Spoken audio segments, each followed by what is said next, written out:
स्वस्तियन senior secondary school द्वारा आयोजित कार्यक्रम एक पहल में आप सबका स्वागत है। इस कार्यक्रम को हमने एक पहल का नाम क्यों दिया, that I want to share with you. हम लोग समर वेकेशन के लिए होमवर्क प्लान कर रहे थे and as usual we too focused upon academics and some activities. Then something occurred to me कि हम विद्यालयों में पर्सनैलिटी डेवलपमेंट, व्यक्तित्व विकास की बात तो करते हैं, लेकिन आत्म विकास पर काम नहीं करते। यह बड़े आश्चर्य की बात है कि भारत जैसे देश में आत्म विकास शब्द हमारे करिकुलम में नहीं है। यही सोचकर हमने प्लान किया कि इस समर वेकेशन में हम आत्म विकास पर काम करेंगे और इसीलिए हमने इस कार्यक्रम को एक पहल का नाम दिया। इस कार्यक्रम में हम सब शिक्षक शिक्षिकाएं एक एक मानव मूल्य पर चर्चा करेंगे और उस मानव मूल्य को हम अपने अंदर विकसित करने व जो भी लोग हमारे संपर्क में हैं, हमसे एसोसिएटेड हैं, उनमें भी जागृत करने की कोशिश करेंगे। देखिए, जब हम मानव मूल्यों की बात करते हैं तो हमारे दिमाग में जो मानव मूल्य आते हैं वह है सत्य, अहिंसा, ईमानदारी। पर क्या कभी परत्व, गुरुत्व और साधना जैसे मानव मूल्य हमारे मस्तिष्क में आए? हम इस कार्यक्रम में यही कोशिश करेंगे कि जो मानव मूल्य बहुमूल्य हैं, हम उन पर बात करें और उनको अपने जीवन में उतारने की कोशिश करें।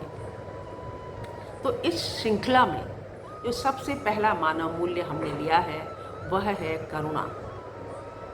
हम सब करुणा शब्द से परिचित हैं, लेकिन क्या हम जानते हैं कि करुणा क्या है और हमारे अंदर कितनी करुणा है? किसी को दुख में देखकर हमारे अंदर जो सहानुभूतिपूर्ण चेतना जागृत होती है और हम उस दुख को दूर करने की कोशिश करते हैं, वही करुणा है। यदि हम यह चाहते हैं कि यह संसार, यह समाज पीड़ा मुक्त हो, दुख मुक्त हो, तो इसका मतलब है कि हमारे अंदर करुणा है। यदि हम किसी व्यक्ति को किसी भी प्रकार के दुख में, कष्ट में, संकट में देखते हैं और उसका दुख दूर करने की कोशिश करते हैं, तो इसका मतलब है कि हमारे अंदर करुणा है। मुझे कुछ समय पूर्व किसी ने एक प्रश्न किया कि मैम, यदि ईश्वर आपकी एक विश ग्रांट करें तो बताइए आपकी क्या विश होगी? तो मैंने उनसे कहा कि मैं बस केवल इतना चाहूँगी कि इस संसार से दुख दूर हो जाए।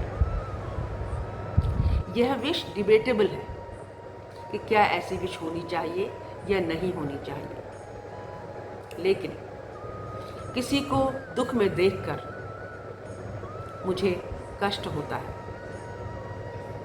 यदि हम किसी के दुख को देखकर द्रवित होते हैं, we are moved, it means कि हमारे अंदर करुणा है। अब हमें अपनी करुणा को ये देखना है कि उस करुणा के स्केल पर हम कहाँ हैं। We need to check ourselves that how much करुणा वी हैव इन अस। यदि हम करुणा को जज करना शुरू करें कि हमारे अंदर कितनी करुणा है, तो उसके लिए हमें ज्ञान की भी आवश्यकता है। बिना ज्ञान के हम करुणा को नहीं समझ सकते हैं। So we need to search that ज्ञान कि जो हमें करुणा को स्पष्ट रूप से समझने में मदद करे और हम उस बहुमूल्य मानव मूल्य को अपने अंदर जागृत कर सकें। आज देखिए, समाज में करुणा का अभाव हो रहा है। इसका कारण है जो कार्यक्रम हम देख रहे हैं, चाहे मूवी हो या वीडियो हम देख रहे हों या हम मोबाइल पर कुछ देख रहे हों, तो उसमें इतनी अधिक वायलेंस होती है, इतनी अधिक हिंसा होती है।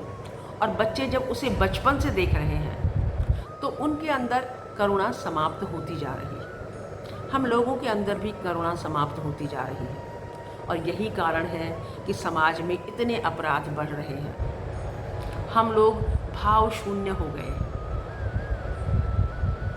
हमें इस पर विचार करने की आवश्यकता है। यह कहा जाता है कि यदि हमारे अंदर करुणा होती है तो हम अपने दुख को मैनेज करना सीख लेते हैं। यह हमारे अंदर करुणा होने का फ़ायदा है कि हम यदि किसी दुख में हैं या कष्ट में हैं तो हम उसे डील करना, उसको मैनेज करना सीख लेते हैं। हमें यह महसूस करना है कि करुणा जो एक मानव मूल्य है कितना महत्वपूर्ण है। करुणा के साथ साथ आत्म करुणा भी आवश्यक है। अधिकतर क्या होता है कि हम लोग अपने लक्ष्य की प्राप्ति में इतने व्यस्त हो जाते हैं कि स्वयं का ध्यान नहीं रखते हैं, स्वयं पर दया नहीं कर पाते हैं, स्वयं पर समझदारी से काम नहीं कर पाते हैं और इसका नुकसान उठाते हैं।